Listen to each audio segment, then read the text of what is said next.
We are back with another episode of the ceopulse podcast, where you get the real, the raw, and the mind of entrepreneurship. We are sitting down with Mr. Stratton Brown today. Stratton, he's crushing it in California. He's the owner of Call Magicians.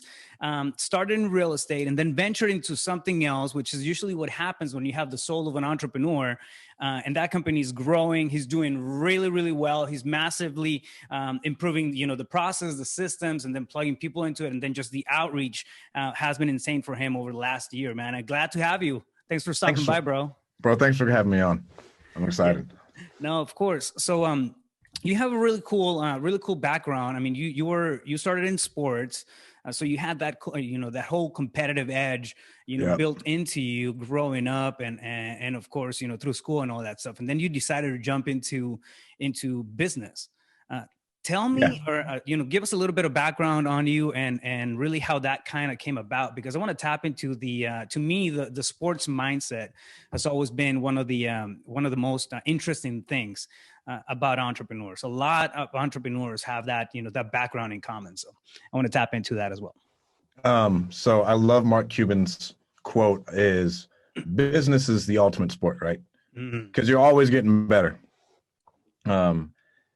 So like the biggest thing for me with entrepreneurship is when I was a kid, I told my parents I'd do what I want, right? They'd be mad, I'd get in trouble, right? But like, that's my whole thing. Like I want to do what I want when I want. And that's really what started me on the entrepreneurship journey. My mom is actually a pretty successful entrepreneur.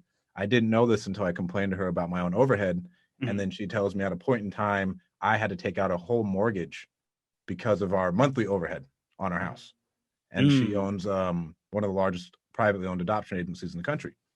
I'm adopted myself, but I had no clue. And then my dad, his dad, when he was 22, fell asleep at the wheel, crashed his truck and became a quadriplegic. And so my dad had to take over that company. Wow. And so growing up, everything was like work was work for them. And my mom is also the department chair of multimedia at UVU. But like my parents didn't have to go ask to go take off work or anything. Like if we did anything, they're just like, yeah, okay, I won't work, because they were entrepreneurs. You saw it as a norm. Yeah, it was the normal. Right? And then a lot of my relatives, like they own like lawn care companies or something like that, to where a lot of them just don't have jobs. Like they work for themselves. And so that's what started it. And I didn't start to realize that until afterwards. But when it really clicked for me is when I was in college. And I had a defensive coordinator who I fucking hated. Right. And it's like it's my boss.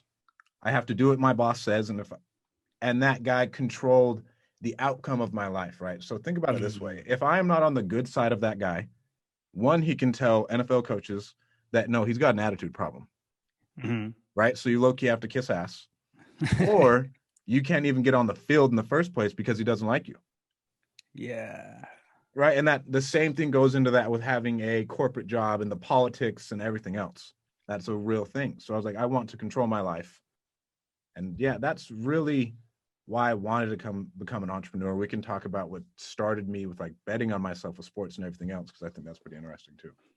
Yeah, it's the resemblance between sports and just running a company and entrepreneurship in general. It's huge. It's huge, and you're completely right. At the end of the day, if you're an employee as an athlete, you're going to be an employee to the coach, to the manager, to who's your endurance trainer, whatever that is, right? Whoever is right above you, you're going to be technically almost as an employee status. Yeah, you are. I mean, you can get to the point where you're the star of the team, but you can only push that so far before you get, kind of like the rug pulled from under you, per se. So I feel like there's never a solid or more solid ground than when you bet on yourself.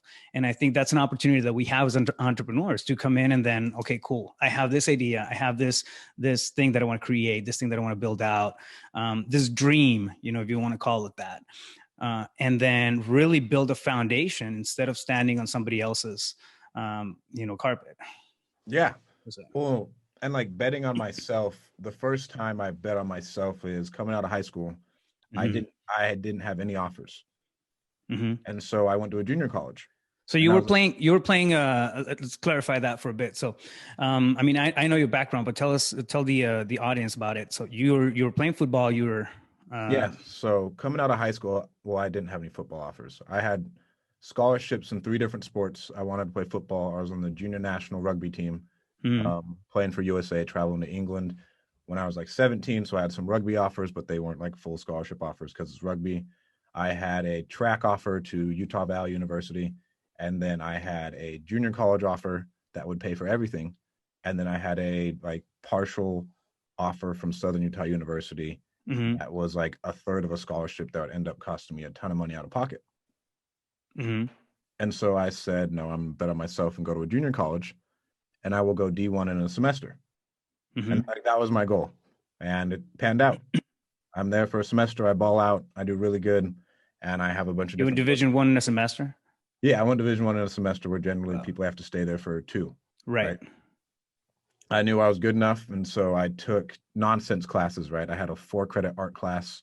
I had a 4 credit first aid class. I Mm-hmm. had like, because I was like, I'm leaving. I don't want to flunk out of this. I just want to get in there Mm-hmm. and then leave. And so I did really good, kept all my schooling together.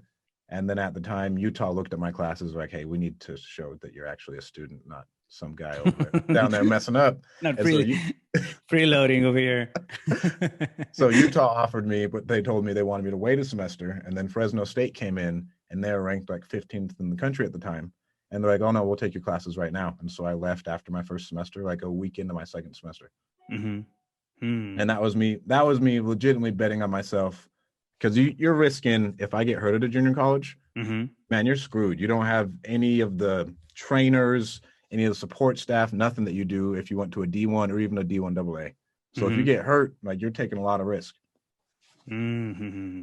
Yeah, and it's the same thing, man. It's the same thing when you bet on yourself and you start, investing, doing research and figuring out, actually allocating your time. Your time is one of the biggest resources that Yep. you're going to have, right? As a human being. So figuring out where your time is going, it's also big, and I think it's one of the things that gets overlooked a lot of times. We're thinking I'm gonna have to do an investment of, I don't know, 50K, 10K, or coaching or whatever, and we're looking at that dollar sign as entrepreneurs when we begin. But what about the time? What about the time they're going to have to Time. put into betting on yourself, into building that dream, into, creating this whole thing that right now is just a cloud, on the back of your head?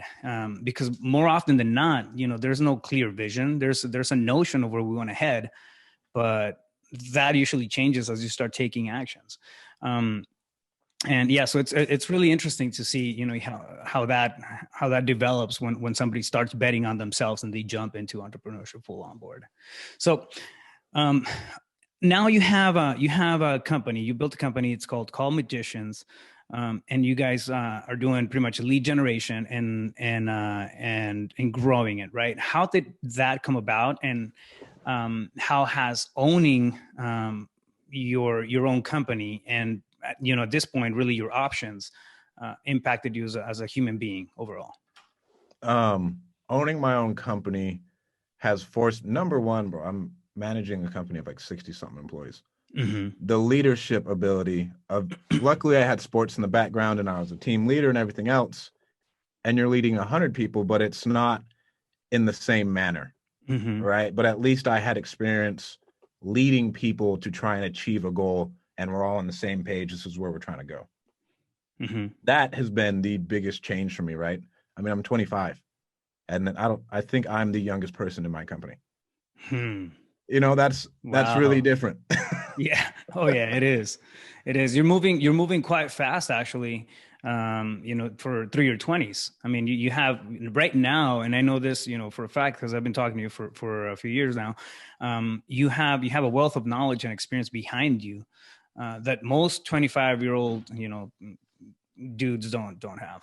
So that's, it's big. Thank you. I mean, but that comes from like me, like Rafael. I'm going to pay you X amount of money because I need some consulting on some things. Mm, Or me going and pay. I met you because I paid to go to a mastermind with some of the biggest people in real estate, right?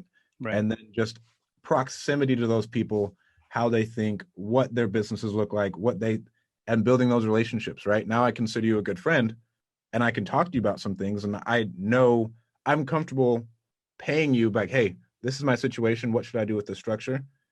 And I know I can trust you, right? And you're going to Mm, give me the right wealth and knowledge that I need to move forward. Yeah, that's, and you're making I mean, it's a big point, man. There's a lot of coaching, there's a lot of guidance out there. There's a lot of, people that can kind of, point you in the right direction, right? But finding whoever you resonate with, who's and then building that trust with that person. I mean, I've had some of my mentors, I mean, for years and years and years. And yeah, I mean, true enough, it gets to a point where it becomes a friendship. But they're still mentors. Yep. You get to know that person at a different level, but they still mentor me on a lot of stuff because I trust them and I built that relationship with them, and they build that credibility with me, and out of a willingness to cut the learning curve. Right? How can I get there faster? I started thinking of who, not how, to get things done. And that was a big shift for me, especially being I'm known as a systems guy. I love processes. I like building a machine, then watching that machine operate as a business, and plugging people and doing all that stuff. Right? It's kind of like the nature of the beast of how my brain works. But it's also really interesting to see how it all comes together as a network when you start leveraging other people's knowledge, right? Other people's knowledge, other people's networks, who they know, who they know, and what kind of information they have. You start tapping to different perspectives, and then just the whole thing gets bigger, and it's almost like a compound effect. Yeah, it really is. You tap into somebody else's knowledge, and it doesn't really double. By the time you're done with 6 months of having a relationship or conversation, or 6 months go by, that initial conversation has just the ripple effects are insane. It's crazy how it works, but it works. And shifting my mindset from who can help me instead of how can I get it done has helped me move a lot faster in just about every area that I can think of. Oh, I mean, delegating for me, there's no way I could be running this whole thing by my own, right? Mm-hmm. Like the first thing I did is train up a guy to be a sales coach. Like that was like my first hire. And then I was like, well, this sales coach he's listening to all their recordings and he's coaching their calls. I got this dude working 12 hours a day. Okay, we need to make another hire, delegate that, and delegate this process. And then you delegate that process. And then you just keep on delegating. And that's the only way you're going to grow, right? Because when people start thinking, oh, the best way to make $1 million is work 1 million hours. That's legitimately what my grandpa told my dad. Like, if you want to be a millionaire, work 1 million hours. And it's just the completely wrong mindset. Yeah. To where you can leverage those people's times, and then our goal is for people to be entrepreneurs in our company. Our company is so big that these people can take projects, and it feels like they're an entrepreneur because they're handling everything and letting this whole thing grow. And it's on them. It's their responsibility. They get the creative aspect of it. Obviously, we oversee some things, but then that way they feel, they feel fulfilled with it. Right. Well, you're tapping into the human capital. At the end of the day, we're shifting, man. We're in a society where, making money, of course, is it's gonna matter at the end of the day, but it's not the end all be all anymore. It used to be. It used to be that it was okay for people to hang out at a job where they got paid and they could make ends meet, just because of the financial return, right? Because of the check that we're getting every 2 weeks and whatnot.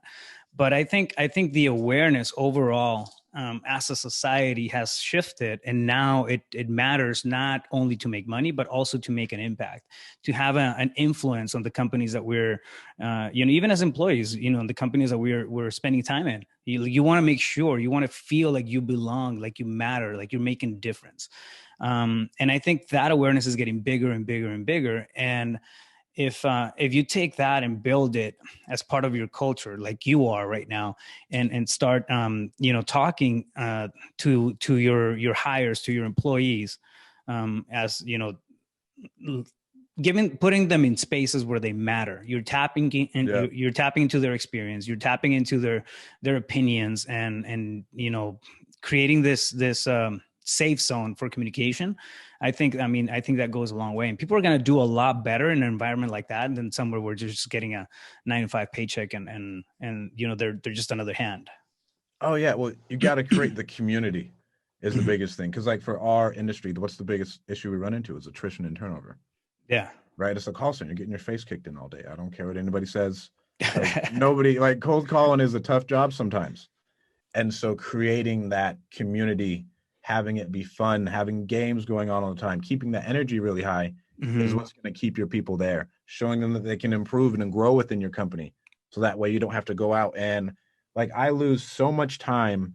Let's say if a sales coach quits, and we haven't had that happen yet, right? But if I have a Hmm. sales coach quit, instead of just giving that person a promotion, making them feel a lot better, if they quit and then I got to find a replacement, I got to train them up, and it's going to take 6 months for said person to even be close to where the other person was at. Yeah. That's not even worth it, man. Like you got to keep these people happy, and like I don't want to have a company where people hate their job. Yeah, well, it just creates headaches. It creates headaches and attrition, man. Turnover and attrition is one of the things that we also have to keep in mind as business owners. It's okay, cool. I can get rid of somebody, but it's not just getting rid of somebody. It's bringing somebody else in. How much is that training going to cost? How much business is going to be lost because that person is not up to par yet? So you have to take all those little pieces into account whenever you're making moves inside a business. I mean, it is a machine. It turns out to be a machine at the end of the day. And if you have the culture, if you have the cohesiveness within your team, Mm-hmm. where they can pick up the slack for each other, it's I mean that's gold. That's gold. So how are you doing that? I mean, you mentioned keeping a high level of energy throughout the company and whatnot. But what kind of strategies do you have or are you implementing right now that are helping you build a good culture with your team? So we have teams, right? I just try and make everything competitive because like I'm a Mhm. former athlete. So you. And so we have competitions throughout the day. We do random power hours. We try and throw in anything in there to where like you're striving for something and like you're trying to beat someone. That's what I care about, right? I care about you having fun. And then I care honestly about winning.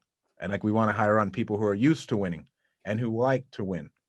Because at the end Mm. of the day, like if you aren't hitting your numbers and you feel like you're doing a shitty job, they're not going to like it. And if you can push yourself into like getting there, then we can keep on pushing forward. But money incentives and games and really just having our coaches have really good relationships with our people. Mhm. Like if we The have to give an advance or something else, like we've had, that's the big thing. oh, okay. Yeah, so I mean, you treat them as members, right? Like they matter. Oh That's yeah. huge. Human capital. Yeah, that's it's you can, even one thing that we see, especially in our industry, which is, real estate and investments and all that stuff. But I mean, it really goes across the board. One thing that I kept hearing over and over again, and it was this little trigger for me. It would always trigger me in a bad way. Is oh, they're just VAs. Oh, they're just Bro. when you're hiring, a VA is a virtual assistant, right? So the connotation that it's a low paying employee, it's always there. But the VA has a family, they have kids, They they have a have a family. livelihood, they have all kinds of Yes. stuff they need to work. They may be working on the other side of the world and doing calls for you, doing your spreadsheets, doing whatever. But at the end of the day, that's a beating heart on the other side of that, on the other side of the phone, on the other side of that Slack, or on the other side of what Zoom call or whatever.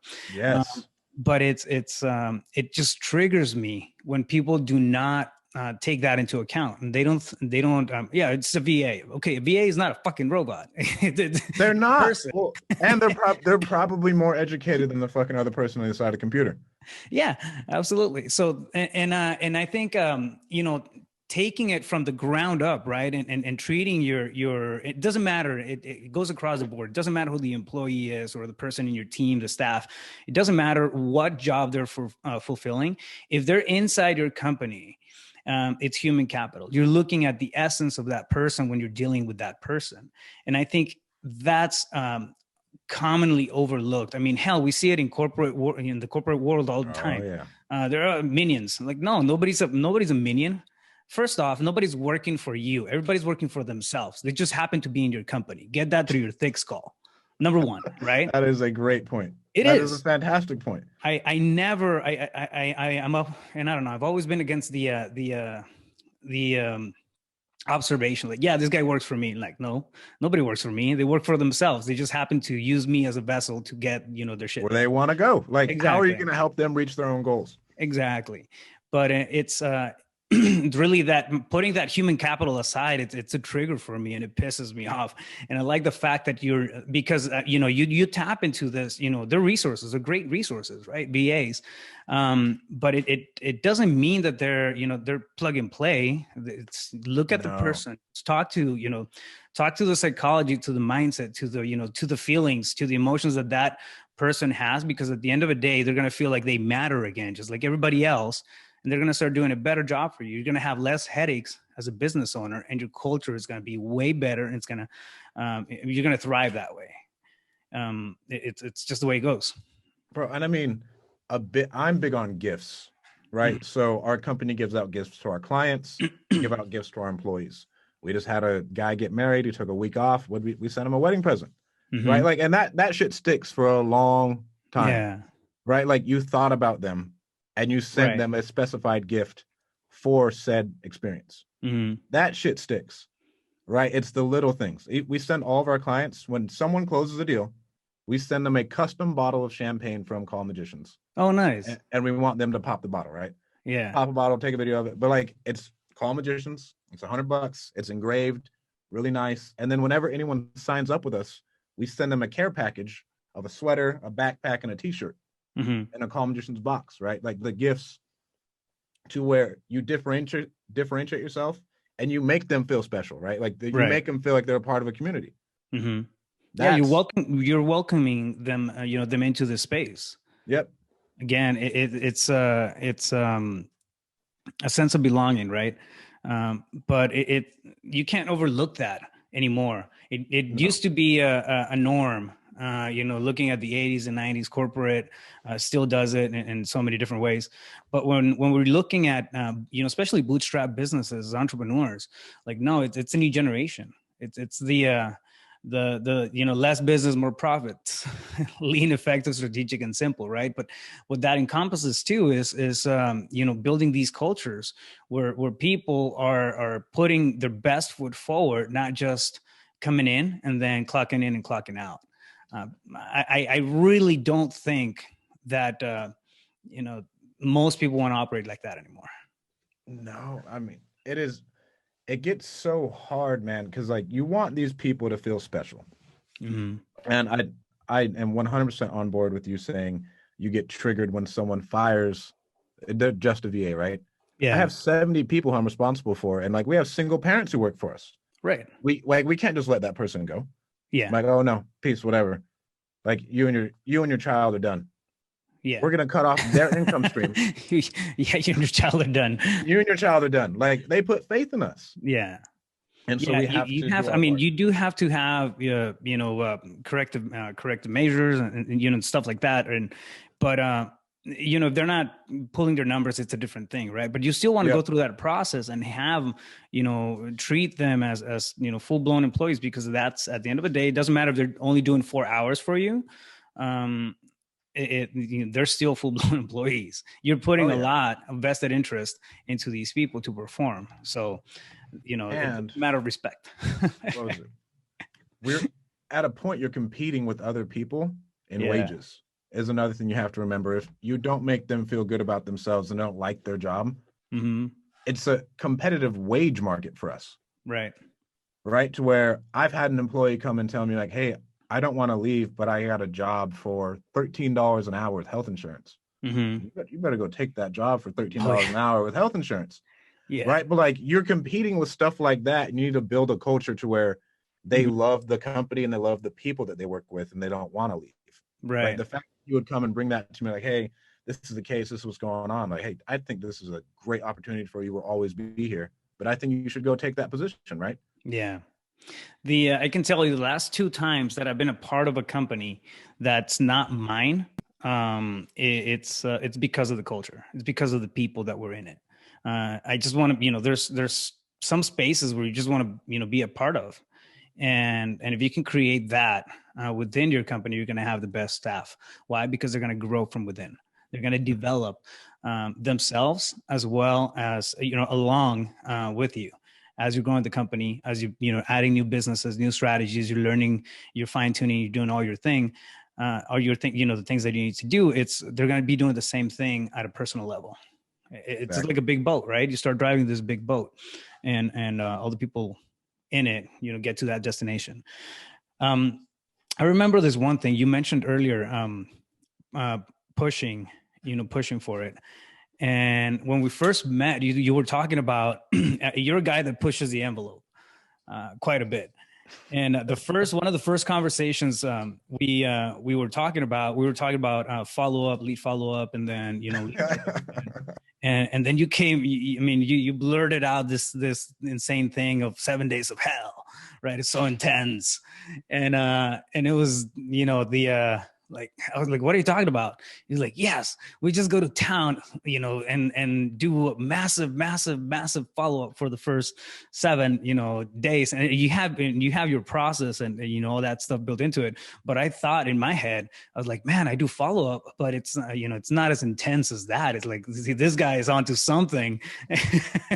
But I can see where that competitive edge can spill into the work culture, and then just create performers. It's always important to push the envelope, I think, out of your comfort zone, out of what you already know, especially when you're leading a ship of 65, 70 people. So.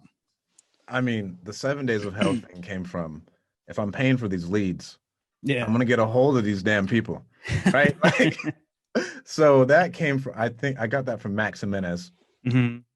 and I don't know where he learned it from, but I just sat there and thought about it, right? How many leads do you have in your CRM who come in and you just never get a hold of them? And then think about like the timeline of a lead of, you don't get a hold of them and then they sell to someone else. Yeah. Oh, Something that's I don't ever want. And it happens like once a week. You'll go through your CRM, yeah. someone will go through it, and then like three of them sold for cash deals. Right. Not like, oh, I listed. Like, they sold for cash deals.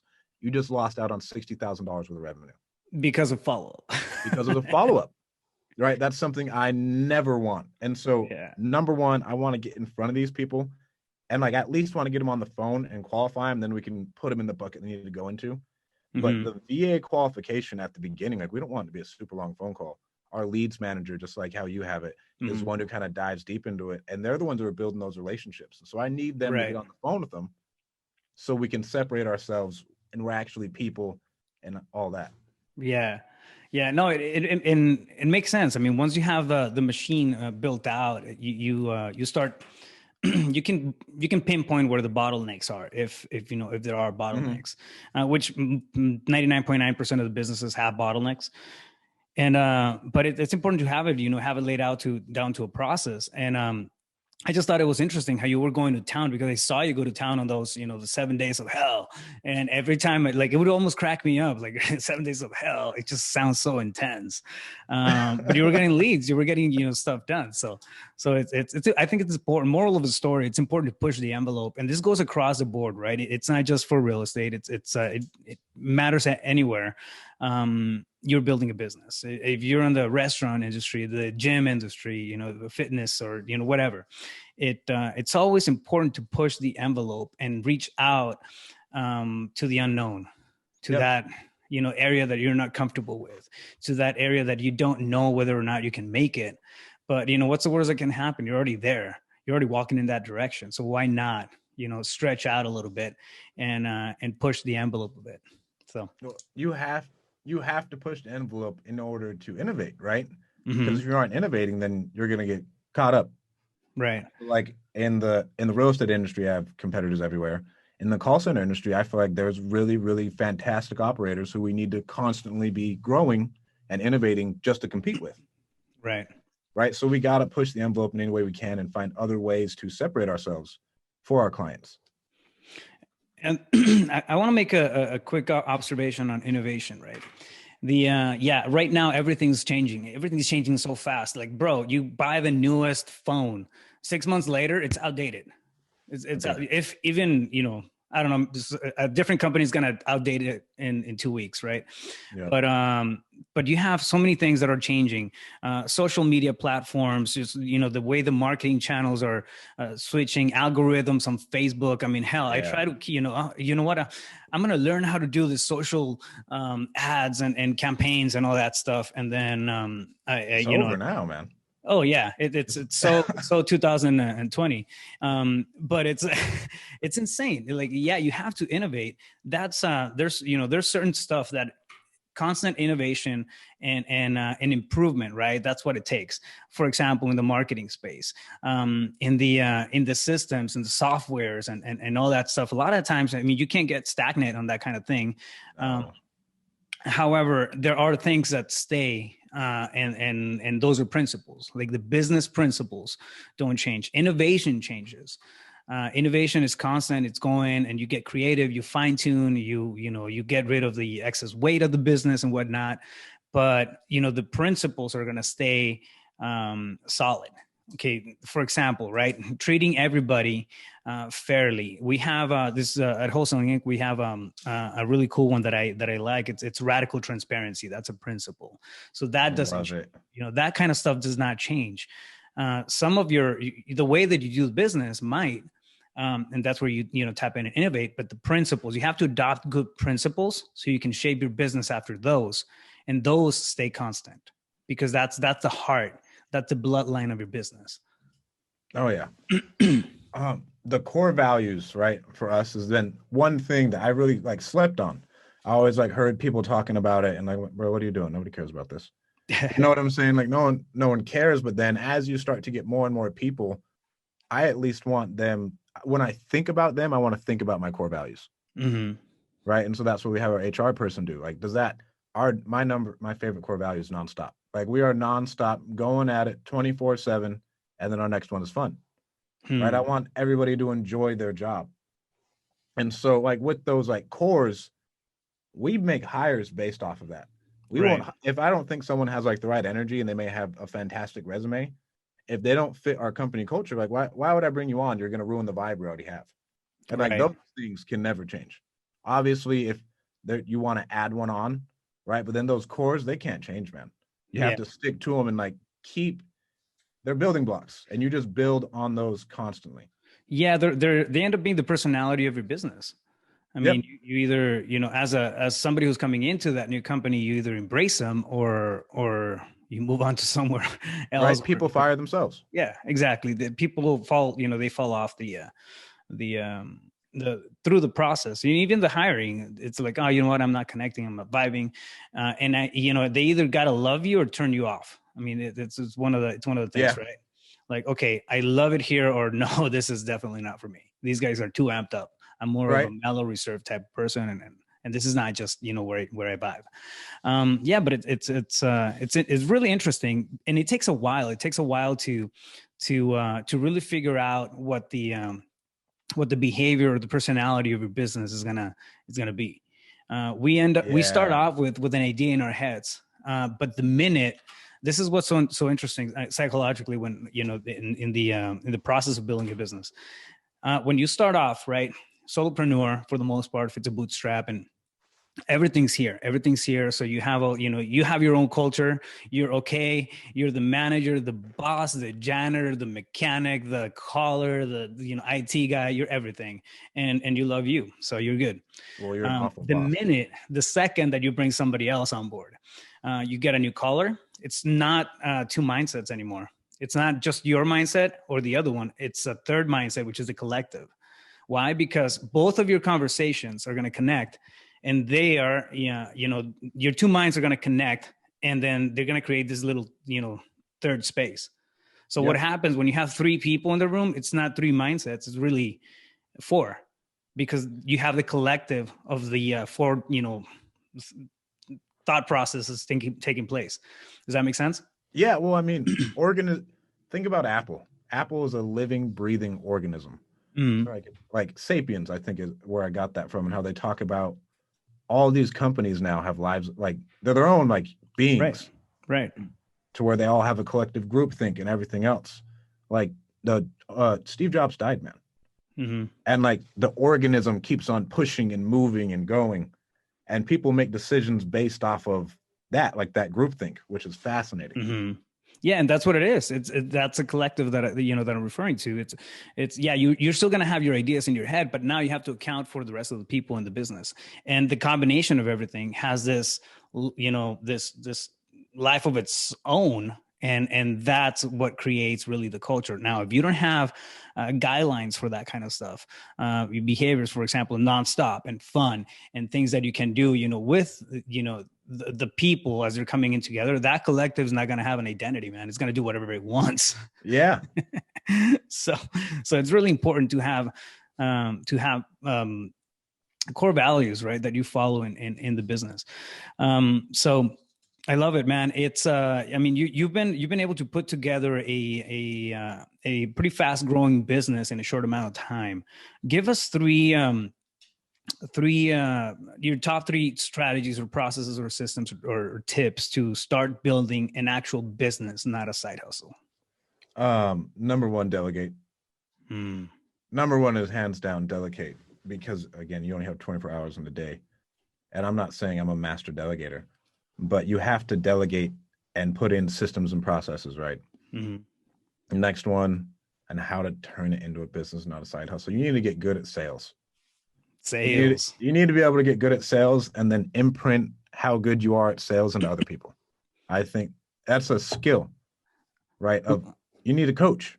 You need to be able to coach people. Yeah, you are going to become the coach whether you want it or not when Yep. you have business. Like, you're the coach. Sales cure all. That's what I heard a long time ago.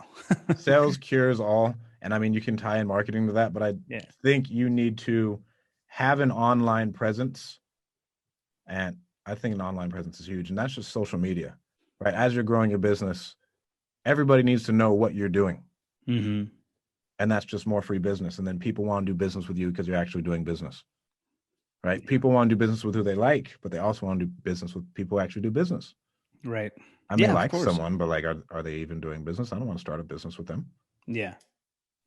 Yep. So those are the three, like sales and marketing, coaching, and then being big on social. How many eyeballs do you have on you at all times? I think now social media is more powerful than ever.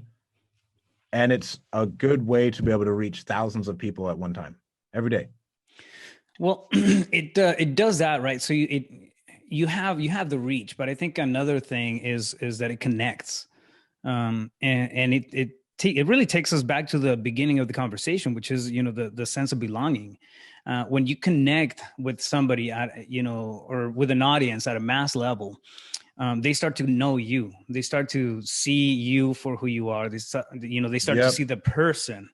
And I think that's what's so interesting about social media, because you can actually engage. You can start having conversations. Dude, I mean, Clubhouse is the newest platform out there, and it's insane. It's really like a big chat room, but you start having conversations with people that you never thought you would be talking to on a one-to-one basis. And what happens? You humanize that person. Yep. So we know the videos, we know the idea of a person, but when you start to engage, you humanize that person, and then, okay, cool, this is another dude, this is another, and that creates that much of a bigger and stronger bond. So yeah, I think absolutely, you just gotta find ways to be loud in social media. And I learned this from Brent Daniels.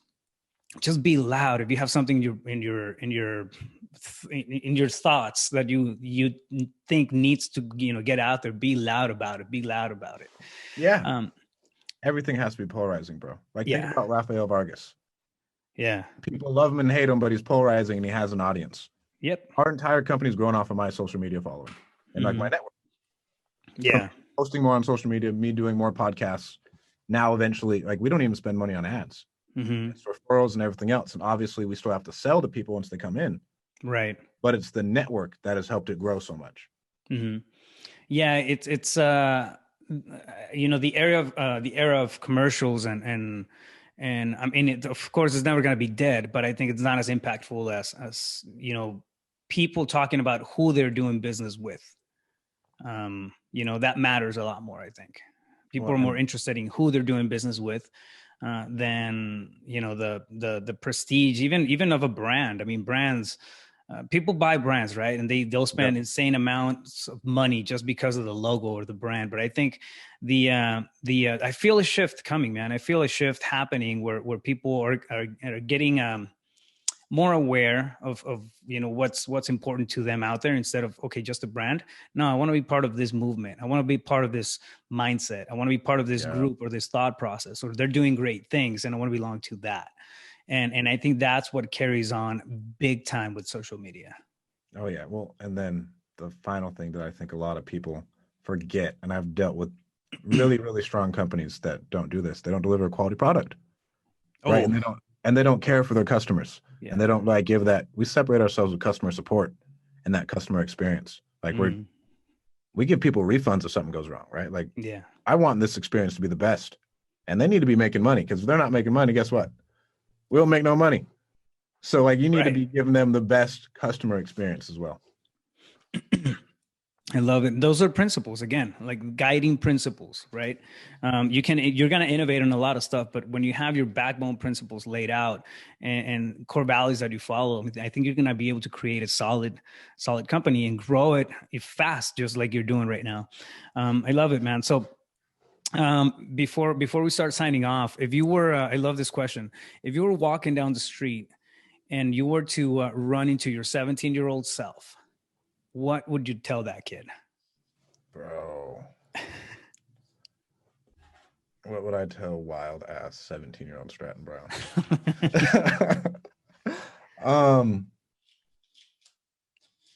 I don't want to go back and change anything. I just tell him to work harder. Like, learn how to work harder now, and I guess learn how to master your routine is one thing that I found is massive for me. If I can work my ass off, right?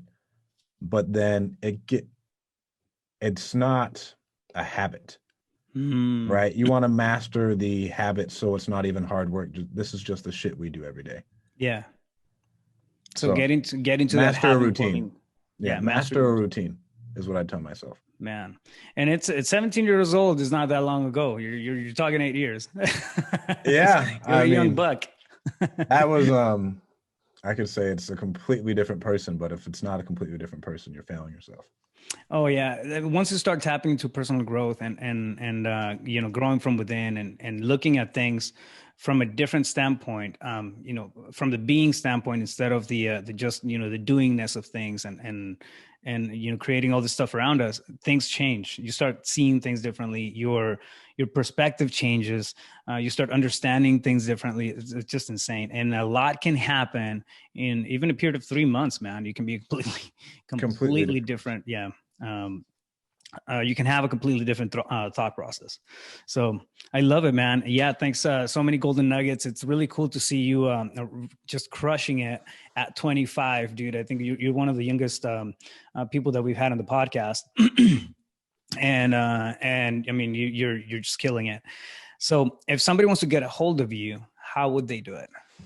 Instagram is the best way. I mean, you guys can follow me on Facebook, add me on Facebook if I have enough space, but follow me on Instagram at StratDaddy, 2 T's, 2 Y's. And that is the #1 best way to get a hold of me. I admire the stuff that you're doing. You're crushing it. And I know the type of guy that you are when it comes to quality and dialing things in and customer support. So kudos on that, man. I love it. Keep crushing it. Keep doing what you're doing. It's been a blast having you. Bro, thank you. I was stoked to come on here. Thank you so much, man. It means a lot to me. Same here, brother. There you guys have it. Another episode of ceopulse Podcast, straight at you. Boom. It's a wrap.